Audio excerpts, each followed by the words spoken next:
16년을 돌아보는 특별한 시간이었습니다. 한 주간 동안 기도하면서 또 함께 말씀으로 또 한 주간을 설립 감사를 준비하는 가운데 주신 말씀과 은혜들을 기억하면서 참 많은 은혜들을 되뇌이게 됐어요.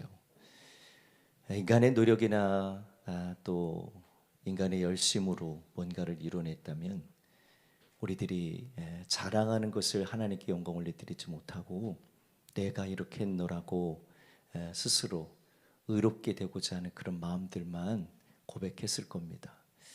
근데 우리가 그렇게 해서 교회가 세워진 것도 아니고 또 로뎀 교회가 이제까지 온 것도 또 앞으로도 또 분명히 하나님이 부흥으로 이끌어 주실 터인데 이 모든 것 또한 앞으로 주님의 은혜로 이루어져야 될 줄 믿습니다. 어제는 우리 교회 학교가 청년부도 마찬가지지만 예배를 좀 변경을 했잖아요.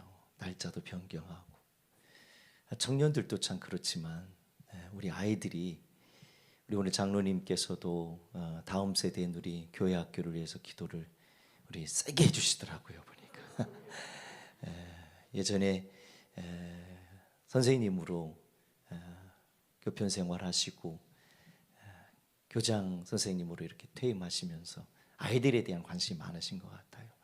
어제는 아이들이 체육대회를 했어요.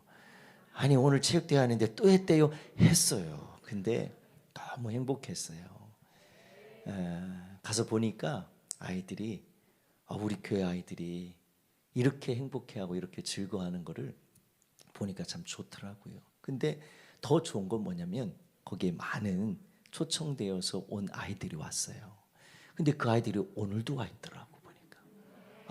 그래서 제가 그 모습 보면서 우리 다음 세대인 우리 교회 학교가 많이 무너져 간다고 하지만 로뎀 교회 자녀들을 이렇게 보니까 하나님께서 세워주시고 또 아이들에게 여러 가지 하나님 함께 한다는 증거들을 보여주시는 것 같아서 얼마나 감사한지.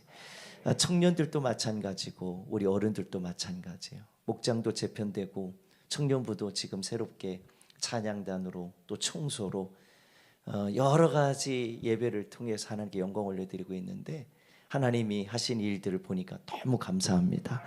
앞으로도 더 큰 은혜로 영광 가운데 쓰임받고 또 영광 돌리기를 주의 이름으로 간절히 축복합니다. 성령이 하나가 되게 하신 것을 지키라, 힘써 지키라. 이 말씀을 준비하면서 제목을 그렇게 잡아봤어요. 오늘처럼 제목이 긴 적도 없습니다. 성령이 하나가 되게 하신 것을 힘써 지키라. 말씀 그대로 기록을 했어요. 성령이 뭘 하나가 되게 하고 또 하나가 되게 한 걸 우리들이 왜 힘써 지켜야 되냐. 설립 감사절을 맞이하면서 지금까지 했던 16년 동안 했던 설교들을 한번 15년 동안 했던 설교들을 한번 돌아봤어요. 돌아봤더니 비전을 제시하고 교회의 본질을 이야기하고 많은 것들을 이야기를 했더라고요. 근데 이번은 좀 다르게 우리 교회에 주시는 하나님의 음성을 놓고 기도하면서 이 마음을 많이 강력하게 주셨어요. 성령이 하나가 되게 하신 것을 힘써 지켜라. 성령이 하나가 되게 하신 것을 힘써 지켜라. 성령이 하나가 되게 하신 것을 힘써 지켜라.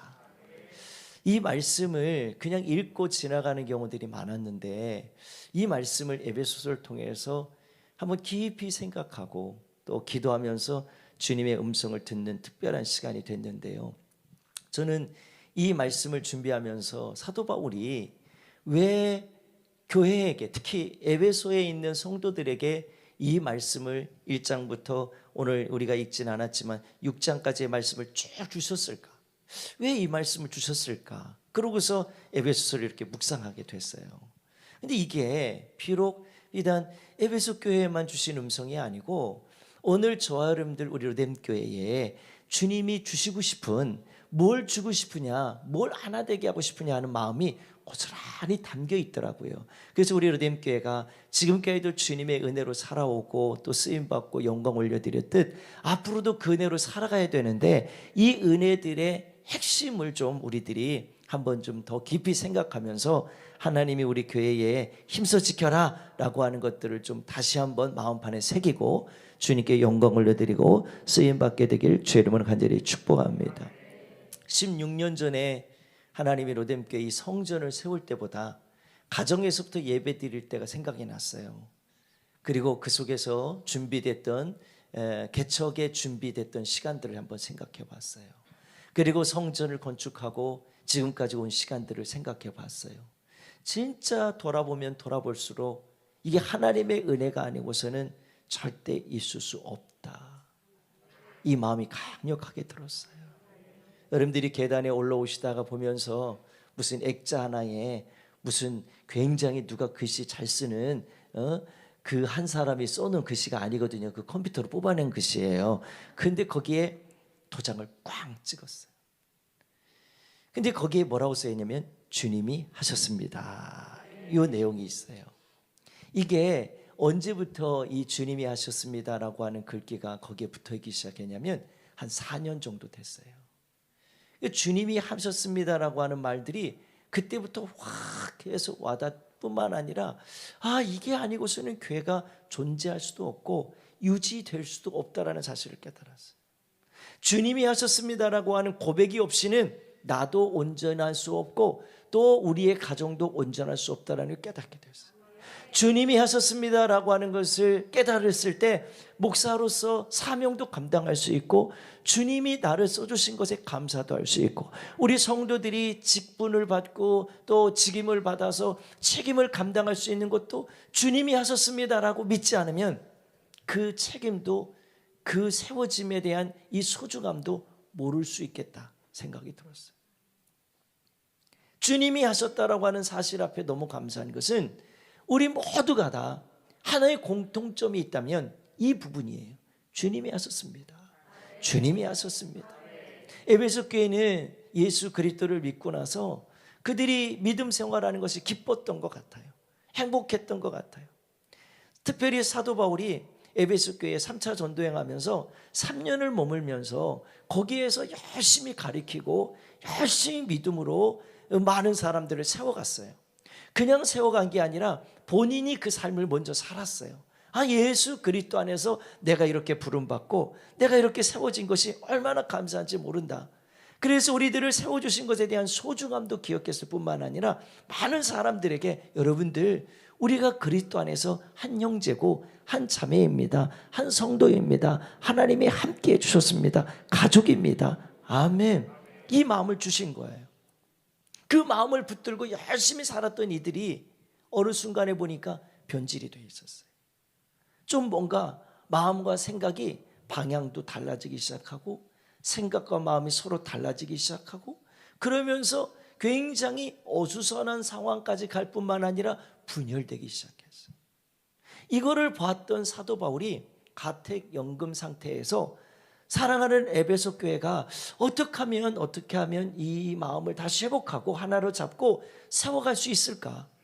사실 핍박은 누군가가 죽인다고 해서 누군가가 고난을 준다고 해서 교회가 분열된 게 아니더라고요. 핍박도 생긴 게 아니더라고요. 정작 핍박과 고난은 어디서 생겼냐면 외부에서 오는 게 아니었더라고요. 교회 안에 사랑하는 성도들과 사랑하는 교역자들이 이 마음이 안 돼가지고 하나 된 마음이 없어서 분열이 일어나고 사단을 일하게 하고 하나님을 기쁘시게 하지 못하는 일들이 많이 생겼다는 거예요. 그러면서 이 부분을 생각할 때 진짜 사단의 공격만 문제가 아니고 진짜 우리들이 교회 안에서 주님이 함께 하신다는 사실과 주님이 하셨습니다라는 사실에 대한 이 믿음의 고백이 없이는 성령이 하나가 되게 하는 걸 지켜낼 수 없다. 이 마음이 강력하게 왔어요. 한 주간 기도하면서 우리 특별 새벽 기도하면서 맞다. 우리들이 해야 될 것은 바로 이 부분이라는 거죠. 뭐냐면 주님이 하나가 되게 하신 것이 무엇인지 다시 한번 점검하고 16년 동안 함께 하신 하나님에 감사할 뿐만 아니라 앞으로 17년, 20년, 50년 얼마큼 갈지는 모르겠어요. 근데 주님 앞에 서는 그날까지 우리가 이 믿음을 가지고 온전히 지켜가기 시작할 때, 힘써 지키기 시작할 때 주님의 뜻이 우리 로뎀교회에 이루어지고 우리 사랑하는 모든 성도들 안에 로뎀교회에게 주시는 하나님의 복이 우리 성도들의 가정에도 임하게 될 될 것이고 또 우리의 삶의 그 은혜와 풍성함으로 우리를 충만하게 우리를 통로로 써주시게 됨을 분명히 저는 믿습니다. 사실 바울이라고 하는 사람은 예수님을 핍박하던 자였거든요. 핍박자였거든요. 그러다 보니까 예수 그리스도에서 이 말씀과 그 삶에 대해서 대단히 훌륭하다는 걸 알겠는데 그 마음을 받아들이거나 내 마음으로 영접할 수가 없었던 거예요. 그런 마음 상태가 되니까 말씀이 들려도 또 믿음으로 살려고 하는 모든 삶들이 주님이 하시고 주님의 제자들이 하는 삶들이 별로 마음에 들지 않아서 그래서 대적을 한 거죠. 그렇게 대적하면서 결국 어떻게 됐습니까? 이 사람이 예수 그리스도의 제자가 되는 계기가 있었잖아요. 오늘 그 계기를 다 설명드릴 수는 없지만 이 사람이 회심을 하게 되면서 예수 그리스도를 핍박하고 대적했던 이 사람이 예수 그리스도를 나의 구주로 모셔드리고 하나님의 자녀가 되고 하나님이 쓰시는데 어떻게 쓰시냐면 이방인의 사도로 유대인들을 다시 주님께로 이끌어낼 수 있는 엄청난 제자로 써주신 줄 믿으시길 바라요. 로뎀교회가 이 부분을 생각하면서 그런 마음들을 갖게 된 게 뭐냐면 에베소서를 보면서 우리들에게 에베소 교회에게만 주시는 음성이 아니라 오늘 이 시대에 16주년을 맞이한 우리 로뎀교회에 하나님이 주시고 싶은 마음들을 다시 한번 회복하게 하시는 음성으로 우리들이 들어가면서 하나님의 거룩한 영광 앞에 우리들이 다시 세워져 가게 되기를 주의 이름으로 간절히 축원합니다.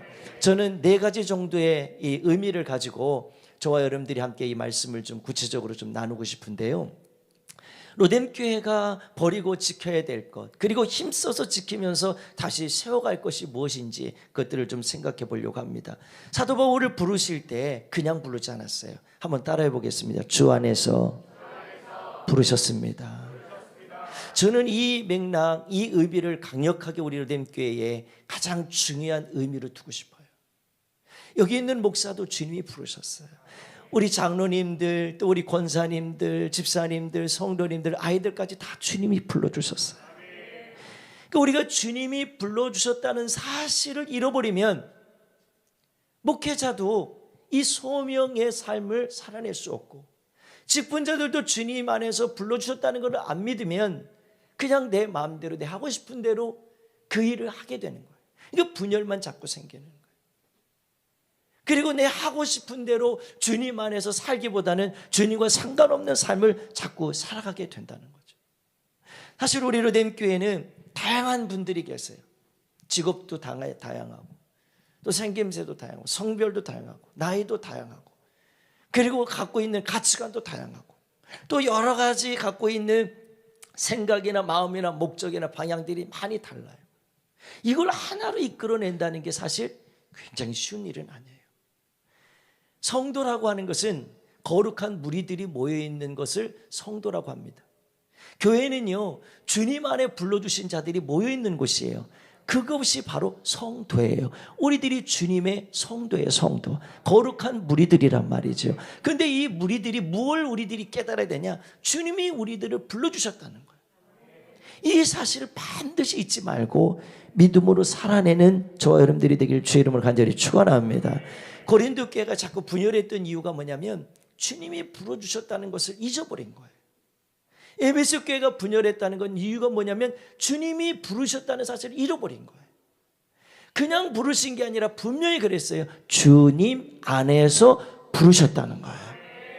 그러니까 나의 특별한 것을 가지고 불러낸 게 아니에요. 회사처럼 어떤 직종을 가지고 있는 자들을 뽑을 때, 어떤 직업을 갖고 뽑을 때, 직업 일을 뽑을 때 어떤 특별한 전공 분야를 가진 사람들을 뽑기도 하고 그쪽에 아주 투철한 사람들, 열심히고 뛰어난 사람들을 뽑아서 그 분야를 만들어 가잖아요. 근데 교회는 그런 분들을 뽑아서 세운 게 아니에요. 로뎀교회는요, 많은 교회들은요, 특히 로뎀교회는 주님 안에서 우리들을 다 불러주셨어요. 주님의 사랑 안에서 다 불러주셨어요. 이거를 늘 기억하고 사셔야 돼요. 이걸 늘 마음판에 새기고 사셔야 돼요. 그렇게 주님 안에 부르셨다는 생각을 하기 시작할 때에 중요한 것은 우리들이 하나님이 우리들에게 이 모든 것을 부르실 때는 목적을 갖고 부르셨는데 다른 목적이 아니라 우리를 구원해 주시려고 불러주셨다는 사실이에요. 그러니까 우리를 부르신 목적이 구원을 위해서 부르셨고 우리들을 하나님 자녀가 되게 하기 위해서 부르셨고, 영원한 천국이 있다고 지옥이 있다는 것을 가르쳐 주시려고 부르셨다. 이거를 안다면 우리가 주님 안에서 부르신 사실에 대해서 우리들이 절대로 부정할 수 없을 뿐만 아니라 이 주님의 은혜로 산다고 하는 것을 가장 소중히 여겨서 주님 안에서 우리들이 믿음을 지켜가게 되는 줄 믿으시길 바라요. 교회는 다양성 속에서 분명한 것은 이건 신학적으로 표현하는 거나 교리적으로 표현하는 게 아닙니다. 우리를 하나 되게 하기를 원하는 거예요. 그거를 일치라고 그러는데, 이 일치를 이루기 위해서 만들어졌어요. 어떻게 이 다양한 사람들이 하나가 될 수 있을까? 어려운 일이에요. 그런데 하나가 될 수 있는 비결, 유일한 것은 뭐냐면 주님이 우리를 불러주셨다. 이 하나의 구심점을 가지고 우리들이 주님 안에서 예배하고 믿음으로 기도하고 주님의 말씀 듣고 믿음으로 그 은혜를 힘입어 살게 되는 거죠. 그러니까 우리가 주님 안에 불러주셨다는 것만 기억을 해도, 우리 렘교회를 이곳에 세우신 목적도 다른 게 아니라 우리 주님 안에서 불러주셔서 구원받게 하시려고 이 사실을 이루셨다는 생각만 하면 우리들은요 엄청난 주님의 기쁨과 영광을 위해서 살게 될 줄 믿으시길 바랍니다. 에베소 4장 13절부터 16절에 있는 말씀을 보면 우리 교회가 해야 될 일들을 여기 아주 중요하게 기록해 놓은 말씀이 하나가 있어요. 그게 뭐냐면 한번 읽어보겠습니다. 4장 13절 먼저 한번 읽어봅니다. 시작. 우리가 다 하나님의 아들을 믿는 것과 아는 일에 하나가 되어 온전한 사람을 이루어 그리스도의 장성한 분량이 충만한 데까지 이르리니. 아멘. 13절 그냥 펴나 보시겠어요? 여기 보면 분명히 뭐라고 그럽니까? 13절에 우리가 다 하나님의 아들을 믿는 것. 그게 누구예요? 예수 그리스도예요. 예수 그리스도를 믿는 것과 그리고 아는 일에 하나가 되라는 거죠. 이 부분이 정확하게 우리 안에 부르셨을 때 이 일을 위해서 부르셨는데 하나님의 일을 알려하지 않고 그리고 하나님에 대해서 알려하지 않는다면 교회는 그냥 친목단체에 밖에 되질 않아요. 세상의 어느 그냥 단체만큼만도 못한 그런 곳으로 전락할 수 있어요. 교회는 내가 맞는 것으로 인해서 내가 이렇게 됐으면 좋겠다고 생각해서 그런 교회를 만들어가는 것도 아닙니다. 교회는 오직 이 일이 이루어져야 돼요. 하나님이 전해져야 돼요. 예수 그리스도가 전해져야 돼요. 그리고 성령이 전해주셔야 돼요. 그래서 그 성령과 함께 하시는 예수 그리스도 하나님, 삼위일체 하나님이 우리 안에 생하시고 이 일을 이루시는 일을 우리들이 계속 선포하고 그 선포된 은혜 안에서 우리들이 하나된 믿음을 가지고 살아가는 자들이 되셔야 합니다. 이 사실을 위해서 우리들을 불러주신 거예요. 근데 이 사도 바울은 이 사장의 말씀에 우리가 본문 뒷부분에 나와 있는 부분인데 이렇게 되는 일이 어떻게 되는 일이냐면 온전한 사람을 이룬다는 거예요. 그 우리가 온전하다고 하는 건 뭡니까? 완벽한 것은 아니지만 주님 안에서 이 사실을 알고 살아갈 때 우리는 불완전하고 뭔가 내가 생각하고 내가 하는 일이 뭔가 맞지 않아도 주님이 우리를 부르셨을 때 우리 이렇게 하나가 되게 하시고 그 뜻을 이루신다고 하는 그 의미를 생각해 보면 내가 온전할 수 없지만 주님이 나를 온전하게 해주시는구나. 이게 믿어지고 깨달아지는 거예요. 전 우리 로뎀교회가 16년 동안 이 땅에 존재해서 하나님 앞에 영광 돌리고 쓰임받는 이 엄청난 시간들을 생각해 보니까 다른 어떤 것보다도 이 부분을 굉장히 많이 우리가 강조하고 함께 했던 거예요. 뭐요? 하나님을 아는 거, 예수 그리스도를 고백하고 믿음으로 사는 거예요. 근데 사도 바울은 여기서 머물기를 원치 않았어요. 어떻게 하기를 원하냐면 그리스도의 장성한 분량에까지 이르기를 원한다는 거예요. 그냥 어린아이같이 하지 않고 내가 원하는 교회를 만드는 게 아니라 주님이 원하시는 교회, 주님이 이루시는 교회, 이 모든 것을 이루시기 위해서 우리를 불러주실 거예요. 그냥 어떤 전공대로 불러주시거나 어느 성격대로 불러주신 게 아니고 우리들을 주 안에서 불러주신 거예요. 아멘. 저는 이 부분을 생각하다가 그런 마음이 들었어요. 이 다양성 속에서 우리들이 삶을 살아가지만 우리들이 어떻게 하나 될 수 있을까? 라고 하는 것을 생각했을 때 이 말씀을 우리들이 붙들고 믿음으로 산다면 아무리 다양하더라도 하나의 목적과 하나의 방법과 하나의 뜻이 이루어진다고 하는 생각을 했을 때에 우리들도 이 안에서 하나가 될 수 있구나. 하나님의 은혜 안에 살아갈 수가 있구나. 이걸 깨닫게 하시더라. 우리 사랑하는 성도들이 간절히 부탁합니다. 오래된 교회가 이곳에 세워지고 지금까지도 그렇지만 앞으로도 계속해서 세워져 갈 때 그냥 세워져 가는 게 아니고요, 우리 하나님의 아들을 믿는 거, 그리고 하나님의 일을 하는 일에 있어서 내가 하나가 되게 하는 거, 이걸 계속해서 아는 일에 하나가 돼서 그 뜻을 이뤄가는 저와 여러분들이 되기를 주의 이름으로 간절히 축원합니다. 두 번째는요, 이 모든 것에 대해서 그냥 하나 되라는 게 아니에요. 이거는 성령이 하나가 되게 하셨어. 한번 따라해보자. 성령이 하나 되게 하셨다. 그러니까 우리가 힘써 지키게 하는 이유, 힘써 지켜야 될 이유를 생각해 본다면 성령이 우리를 하나 되게 하셨기 때문이에요. 사실 예수 그리스도가 이 땅에 오신 목적도 우리들이 너무 잘 아는 부분이긴 한데요, 주님이 이 땅에 오신 목적이 뭡니까? 십자가에서 죽으시러 오신 게 아니에요. 죽으신 것은 하나의 방법이었고 이 땅에 오신 목적, 우리를 구원하러 오신 거예요. 근데 그 구원을 이루기 위해서 왜 구원이 필요했는지를 생각해 봤을 때 이걸 언제로 올라가냐면 아담과 하와 때로 올라가야 돼요. 아담과 하와 때로 딱 올라가서 보니까 어떻게 했습니까? 하나님이 하나가 되게 하신 모든 것, 그 하나가 되게 하신 에덴 동산에서 그 모든 은혜와 말씀과 또 모든 삶들을 그 안에서 하나 되게 하신 것을 추구하고 따라가야 되는데 그거를 따라가지 못하게 만들었어요. 그게 뭐예요? 사단의 잘못된, 우리를 미혹해서 무너뜨리려고 했던 계계예요. 그게 뭡니까? 그 하나님의 말씀, 그거 맞지 않아. 하나님의 말씀대로 하라고 하더냐? 아니야, 괜찮아, 안 해도 돼. 그 선악을 알게 하는 선악과 그거 따먹지 말라고 그랬잖아. 그럼 죽는다고 그랬잖아. 아니야, 따먹어도 돼.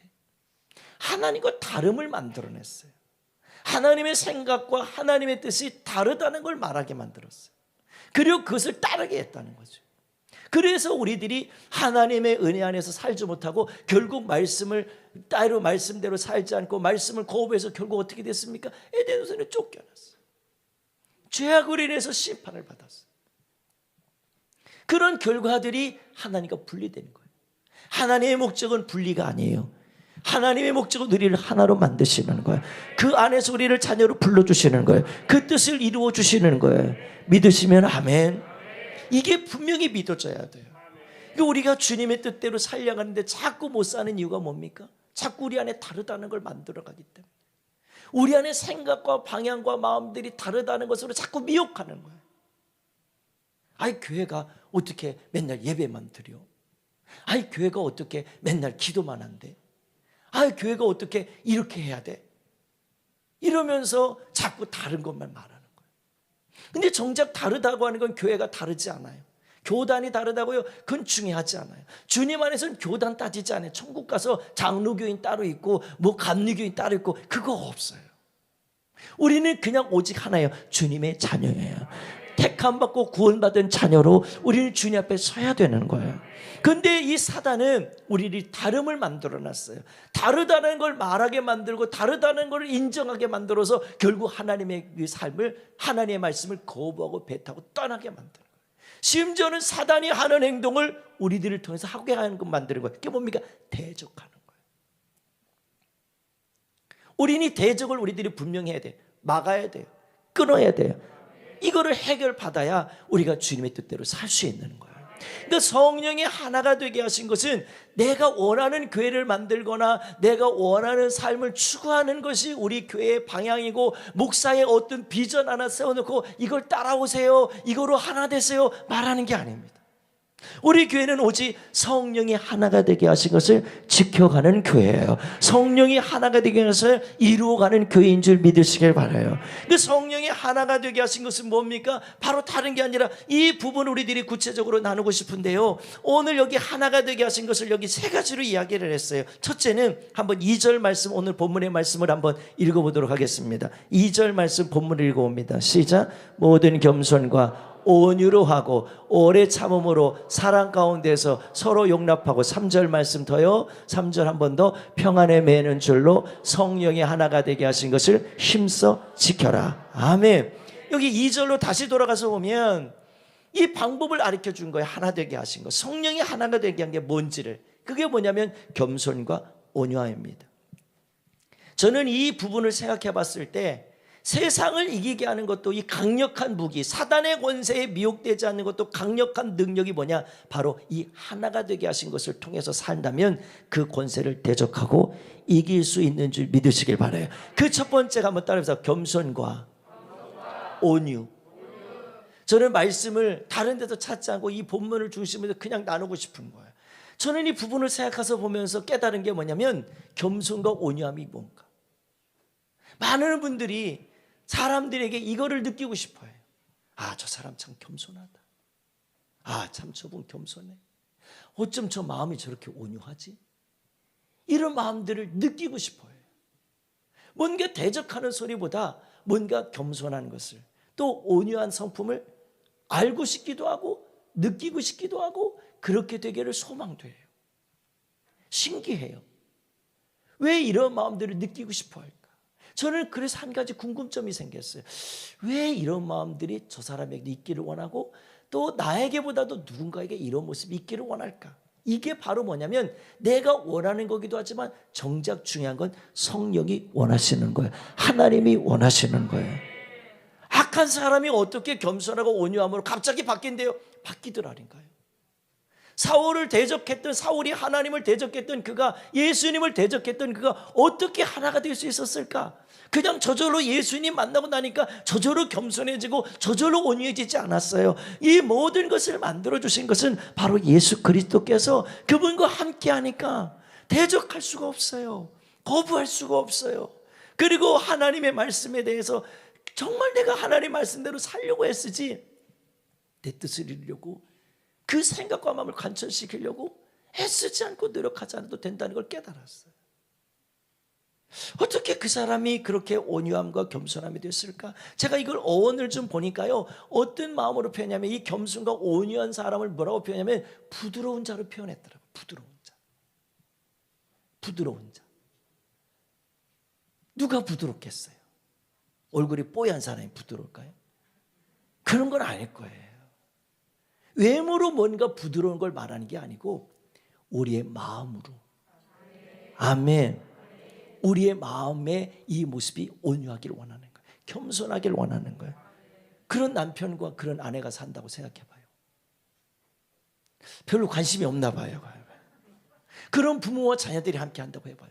얼마나 귀하겠어요. 그런 부모가 겸손하고 온유하다면 그런 자녀들이 그 모습을 부모를 통해서 봤을 때 어떤 마음이 들겠어요? 굉장히 온전함과 이 안전함으로 아이들이 안정감 있게 무럭무럭 자라지 않겠어요? 저는 우리 교회 학교가 이제 다음 주에 아침 예배 팀들이 헌신 예배를 해요. 다음 주일 저녁에. 너무 귀합니다. 여러분들 그 아침에 어떻게 하는지 궁금하시죠? 궁금하셔야 돼요. 그거 알아서 하겠지? 아니요. 궁금하셔야 돼요. 그거를 실제로 어떻게 하는지 그 모든 처음부터 끝까지 이 현장에서 이루어지는 이 예배를 그대로 재현을 합니다. 그날. 근데 그 재현하는데 우리 아이들이 이렇게 보면서 신기해요. 그렇게 막 혈기 부리고 막 그렇게 짜증내고 싫어 막 이랬던 애들이 딱 마이크 잡고 이 앞에 서는 순간부터 달라지기 시작해요.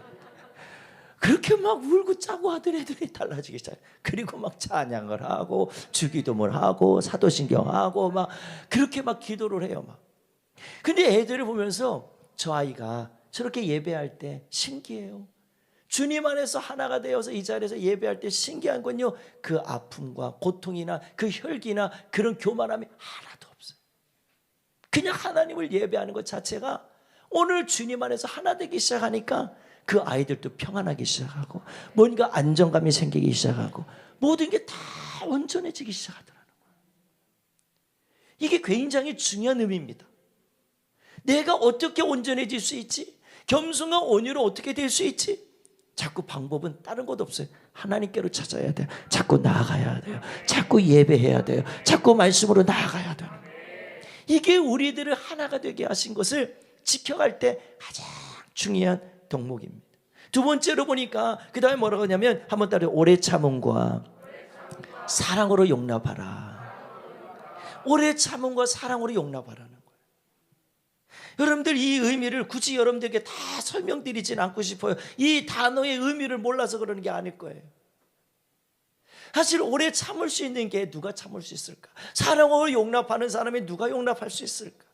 그 사랑을 받아본 자가, 오래 참아본 자가 이 삶을 살아갈 수 있는. 그 나에게는 이걸 찾을 수가 없어요.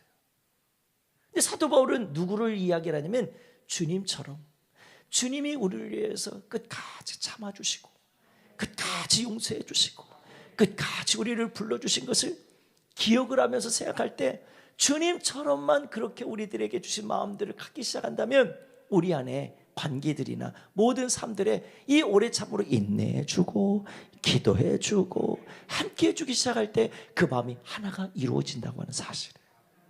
그리고 그 다음에 서로 사랑으로 용납할, 그냥 참지만 말라는 거예요. 거기에 어떤 마음으로 해요? 사랑으로 서로 하나가 되도록 함께 나누고 함께 용서하고 함께 서로 은혜를, 위로를 하라는 말인 줄 믿으시길 바라요. 저 노래된 교회가 지금까지도 여기까지 왔지만 용납하는 거 이해가 안 돼요. 근데 주님의 사랑으로 용납하기 시작하니까 그 모든 것들이 다 이해가 되고 또 용서가 되고 하나 되는 축복이 있다고 하는 사실을 깨닫게 되기를 간절히 바라요. 이 부분을 굳이 더 설명드리면 더 문제가 더 생길 것 같아요. 세 번째로 좀 볼게요. 여기 보니까 그 다음에 3절에 보니까 뭐라고 그러냐면 평안에 매는 줄 알아요. 한번 따라서 평안에 매는 줄. 이 의미를 생각해 보니까 이 평안이라고 하는 말은 헬라어와 히브리어가 달라요. 헬라어는 샬롬이라고 하는 거 있어요. 샬롬. 평안이죠. 평강해 주는 거죠. 평강이라는 말이죠. 평안하라는 말이죠. 한번 인사해 볼까요? 샬롬 한번 이래볼게요. 우리 준서 엄마 이름이 샬롬인데 우리 그냥 샬롬. 이거는 주님이 믿음의 성도들에게, 믿음의 사람들에게 평안을 선포하는 거예요. 주님의 이름으로 평안을 선포합니다. 주님의 이름으로 평안을 줍니다. 뭐라고요? 샬롬. 네. 이게 센 발음으로 하면 안 되고 그냥 아주 부드럽게 한번 다시 한번 해봅시다. 샬롬. 저는 우리 로데메 성도들이 늘 만날 때마다 이런 평안을 좀 축복했으면 좋겠어요. 평안을 나누셨으면 좋겠어요. 다시 한번 옆에 분들 또 한번 옆에 샬롬. 예. 근데 이 샬롬이라는 말을 많이 하잖아요. 근데 신약에 넘으면서 이 말이 헬라어로 표현될 때 에이레네라고 하는 말로 표현이 됐어요.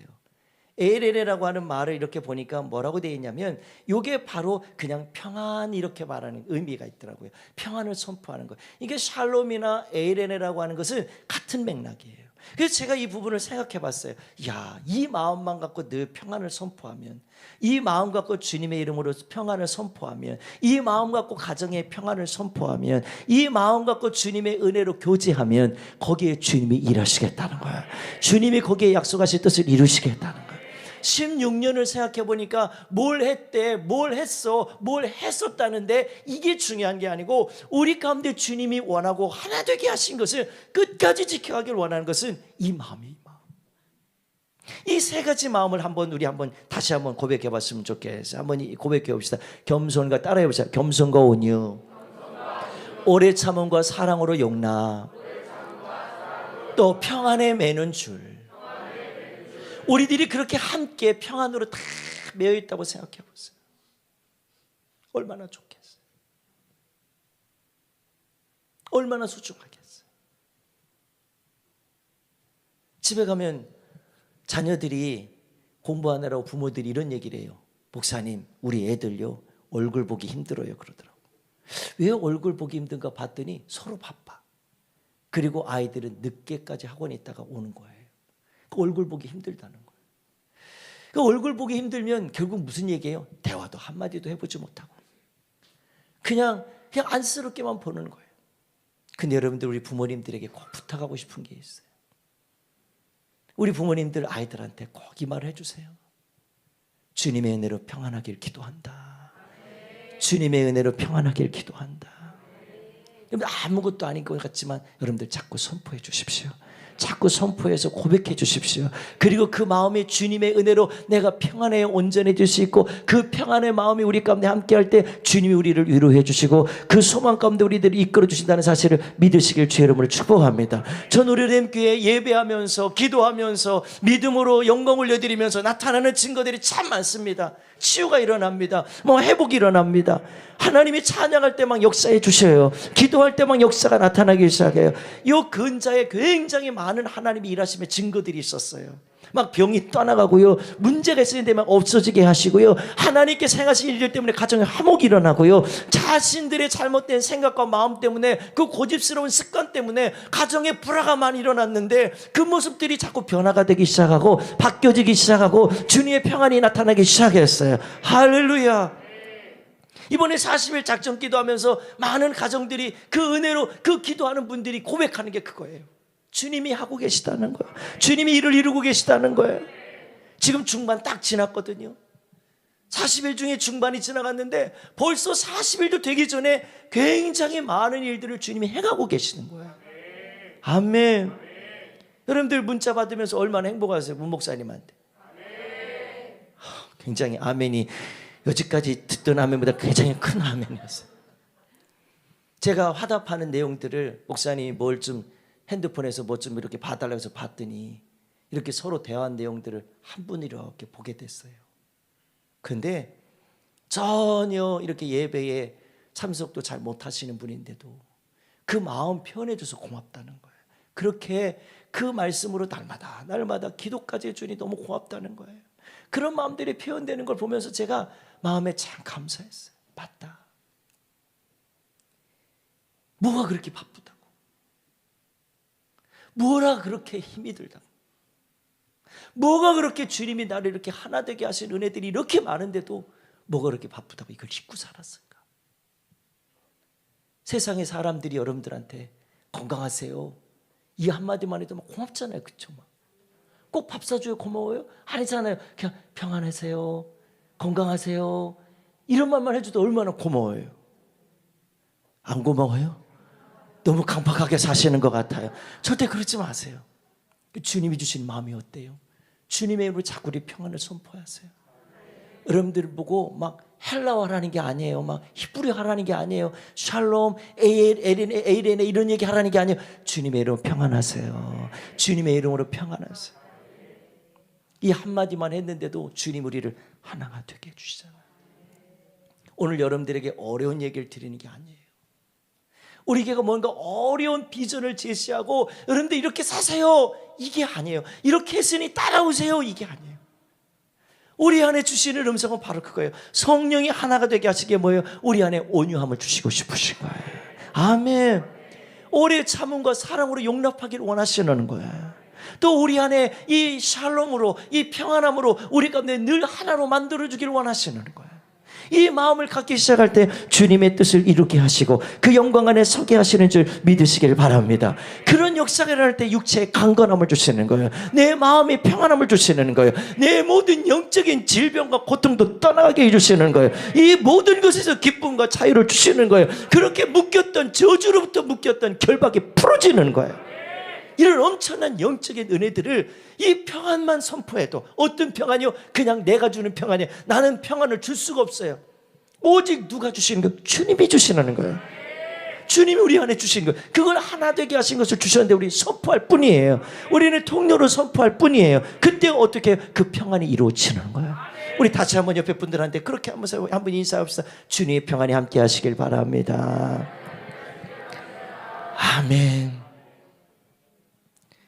한 3년 전부터 우리 교회에 아주 중요한 단어가 하나씩 이렇게 세워지기 시작했어요. 그게 가족이라는 단어예요. 가족. 로뎀의 가족, 로뎀의 가족. 이 코로나 이후로 더 많이 이게 많이 고백되고 있는데, 가족들, 로뎀 가족들. 전 이걸 네 번째로 한번 생각해 보고 싶은 것이, 이 하나됨을 지켜야 하는 이유가 뭐냐?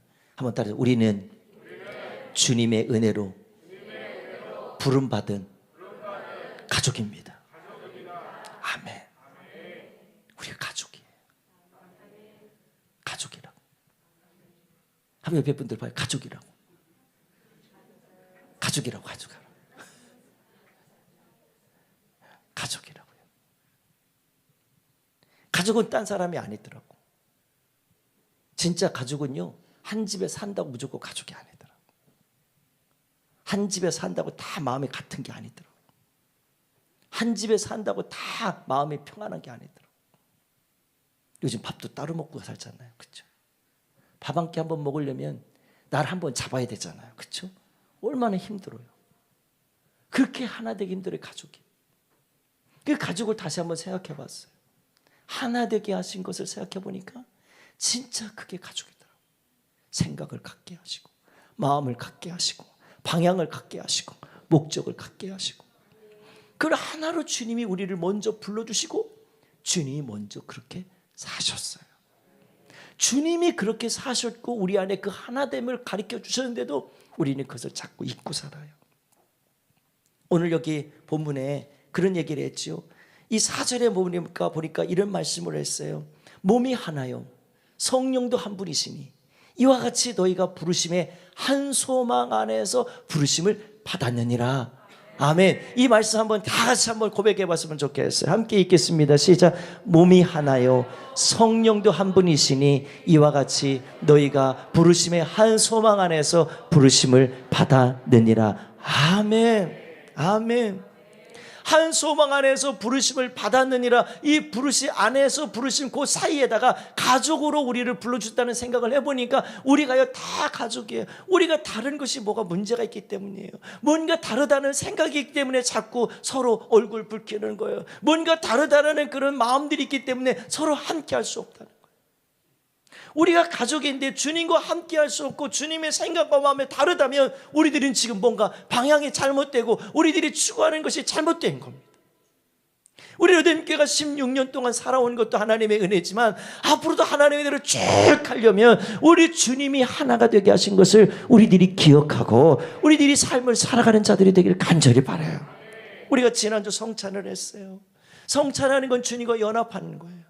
주님의 생각과 연합하고 주님의 뜻과 연합하고 주님의 마음과 하나가 돼서 그 뜻을 이루어내는 거예요. 성찬뿐만 아닙니다. 예배도 하나입니다. 우리는 주신 은혜를 기억하고 하나님께 영광 올려드리는 거예요. 예배는 내가 위로받자고 있는 게 아니에요. 먼저 나를 구원하신 하나님께 영광 올려드리는 거예요. 이것이 가장 중요하게 올려지기 시작할 때 그 속에서 치유가 일어나요. 거기에서 회복이 일어나요. 거기에 위로가 나타나는 거예요. 이게 바로 하나님 우리들에게 주신 하나됨의 이유이기도 하지만 이것을 통해서 저 여러분들에게 이 사실을 지켜가라고 우리들에게만 먼저 행해봐라 이렇게 아니라 먼저 주님이 하나 되셨어요. 하나 되셨어요. 이 사실을 우리 가운데 이루어주시고 십자가에 죽기까지도 하시는 거예요. 이거를 생각해 보니까 내가 왜 이토록 주님과 하나 되지 못할까? 어디 주님이 주시는 복 가운데 살지 못하고 자꾸 내 생각대로만 하려고 그럴까? 그 이유들이 뭘까 생각해 보니까 이 사실을 몰라서 그렇게 못 사는 게 아니더라고요. 진짜 중요한 건 내가 이 마음을 주님께 열지 않아서 그래요. 주님이 우리에게 요구하는 건 다른 것 없어요. 네 마음을 열어볼래? 그리고 내가 그 마음 속에 쑥 들어와서 내가 너와 함께하고 싶다. 나는 불안한 자예요. 난 연약한 자예요. 나는 뭔가 그런 거룩한 분과 함께할 수 있는 그런 거룩함을 갖고 있지 않아요. 근데 마치 이 불이 주님이 그러셨어요. 나는 빛이다라고 그랬거든요. 이 빛이 들어오면요, 빛이 비춰지면요, 어둠이 다 떠나가요. 아멘. 아무것도 아닌 진리 같은데 주님이 왜 빛이라고 그러시고 우리 가운데 오시면 그 빛으로 인해서 떠나가는 건 어둠밖에 없어요. 근데 우리는 어둠에 자꾸 붙들려 있어요. 자꾸 묶여 있어요. 근심에 묶여 있고 어둠 생각에 묶여 있고 자꾸 저주에 묶여 있고 악한 것에 미혹돼서 묶여 있고 그것을 인해서 자꾸 내 삶에 습관적으로 나타나고 그것이 해결되지 않은 것 때문에 진이 되고 견고한 진이 되고 그것이 쓴뿌리가 되고 결국에는 가물이 흐르는 저주까지 되고 마는 거예요. 그 삶은 주님과 함께 할 수 없어요.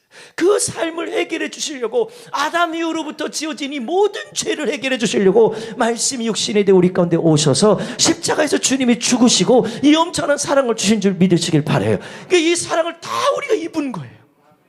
이 사랑을 입은 것 때문에 이 일을 이루시려고 먼저 주님이 하나가 되어주시고 우리 가운데 이것을 통해서 살라고 우리 가운데 명령을 해주셨어요. 한번 따라해서 주님이 명령하셨습니다. 뭘요? 우리 안에 하나가 되라. 할렐루야. 두 번째는 이 하나 되게 하신 것을 위해서 우리들을요, 왜 우리가 이렇게 하나 되게 하셨냐? 우리를 그렇게 불러주셨다는 것. 왜 우리를 어떻게 해서 불러주셨냐? 한번 따라해서 하나됨을 위해 부르셨습니다. 우리들이 하나 되는 건 주님이 하나가 된 걸 하나 되게 하시는 거예요. 우리 안에 이 하나됨을 우리 가운데 이루게 하시는 우리들을 하나로 불러주시는 거예요. 그러니까 우리가 이 하나 됐다고 하는 사실은 내가 자신 있고 내가 능력 있고 내가 뭔가를 많이 알아서가 아니에요. 주님이 내 안에 계시고 주님이 나의 주인이 되시고 내 삶의 주인이시기 때문에 우리들이 하나 된 것으로 불러주셨을 뿐만 아니라 그 삶으로 살아갈 때 우리 안에 그 하나를 이루어 주시는 거예요. 저는 이 영적인 원리를 우리 안에 함께 이 16절을 맞이하면서 함께 나누고 싶던 이유가 이게 우리의 소망이 돼야 된다는 거예요. 이것이 우리의 삶의 소망이 돼서 주님이 원하시는 뜻을 이루어내는 일에 쓰임받게 되길 간절히 바랍니다. 아멘. 그렇게 할 때 주님이 한번 따라서 역사하십니다. 다시 한번 주님이 역사하십니다. 언제 할 때? 이렇게 살아갈 때. 아멘. 마지막으로 하나만 더 보고 싶은 건요, 주님이 이렇게 하나 가시겠다는 거는요 다른 게 아니더라고요. 저 여러분들을 불러주셔서 이렇게 택해 주셔서 이렇게 하나가 되게 해주셔서 우리의 모든 삶을 그렇게 이루어 가 계시겠다고 하는 거예요. 가 주시겠다는 거예요. 그러니까 이 부분을 생각해 보니까 우리 교회가 다른 것으로 하나 되는 게 아니고 오직 주님이 하나가 되게 하신 것을 힘써 지킬 때 그 역사를 이루시는 줄 믿으시길 바랍니다.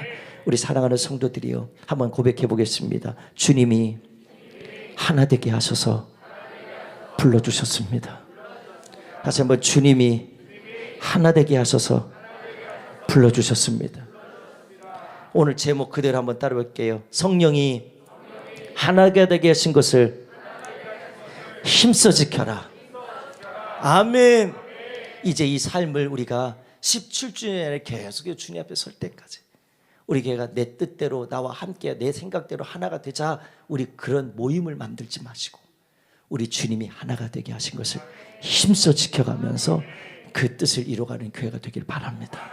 그 뜻의 가장 중요한 것이 나를 구원하신 하나님의 은혜처럼 우리를 통해서 영혼을 구원하길 원하십니다. 영혼을 살려내길 원하십니다. 그 뜻을 이루려고 우리를 불러주신 거예요. 우리 일에 우리 함께 쓰임받고 우리 모두가 하나 되어서 한 가족 돼서 주님 앞에 서는 그날까지 모두가 쓰임받게 되길 주의 이름으로 간절히 축복합니다.